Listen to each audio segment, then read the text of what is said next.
룻기 3장 14절에서 4장 6절 말씀을 살펴보도록 하겠습니다.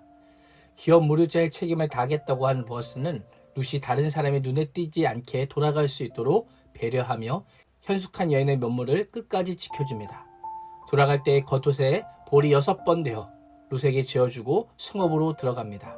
보아스는 끝까지 룻을 보살펴주는 오늘날 매너남의 모습을 보여주고 있습니다. 밤새도록 긴장하며 룻을 기다렸던 나오미는 돌아온 룻에게 어떻게 되었는지를 자초지종을 묻습니다. 이에 룻은 보아스가 자신에게 한 일을 나오미에게 다 알려줍니다. 보아스가 보리를 준 이유는 나오미에게 자신이 룻과 결혼할 의사가 있다는 사실을 간접적으로 표현한 것일 수 있습니다. 이야기를 들은 나오미는 18절을 보면 내 딸아 이 사건이 어떻게 될지 알기까지 앉아있으라 라고 말합니다.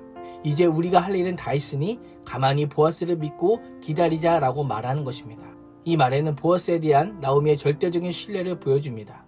그러나 그 이면에는 보아스를 통해 양식을 주신 하나님께서 그 일을 이루실 것이라는 전적인 신뢰가 쌓여 있는 것입니다. 이것이 하나님을 신뢰하는 자의 자세입니다.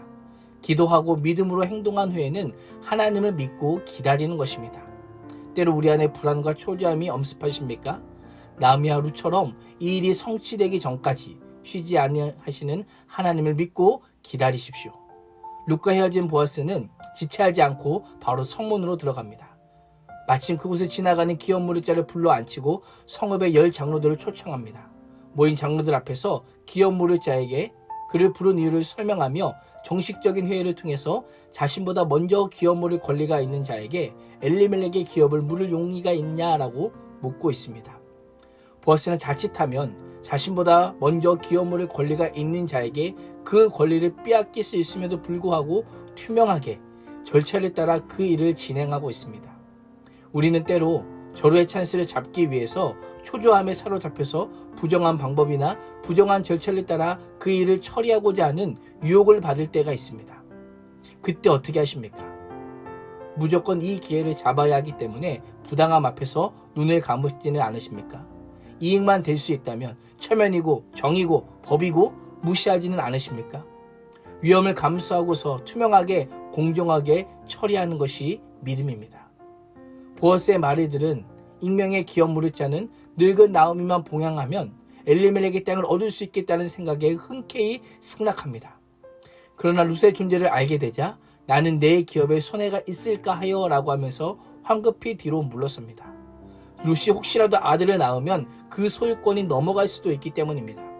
익명의 기업 무리자는 이웃사랑의 동기에서가 아니라 오직 자신의 손익의 결과에 따라서 결정하였습니다. 그 결과 그는 보아스가 룻에게서 나온 아들 오벳이 다윗과 예수 그리스도의 계보에 오른 것과 같은 복을 얻지 못한 채 그 이름은 사라지고 아무개로만 남게 되었던 것입니다.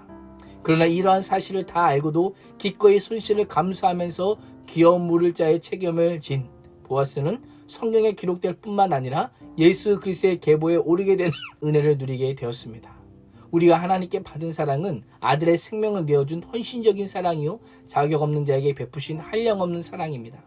오늘 하루 재산의 손익에 따라 사는 자가 되지 마시고 하나님께서 보여주신 은혜와 사랑을 따라 사는 복된 인생이 되시기를 주님의 이름으로 축원합니다. 기도하겠습니다. 하나님, 불안과 두려움에 사로잡히지 않고 믿음으로 기다리며 부당한 방법으로 이익을 얻으려는 유혹을 떨쳐내게 하여 주시옵소서. 무엇보다 각박한 세상을 이기는 힘은 재물의 손익이 아니라 인자와 자비와 사랑임을 다시 한번 깨닫고 하나님께서 보여주신 은혜와 사랑에 따라 살게 하여 주옵소서. 예수님의 이름으로 기도합니다. 아멘.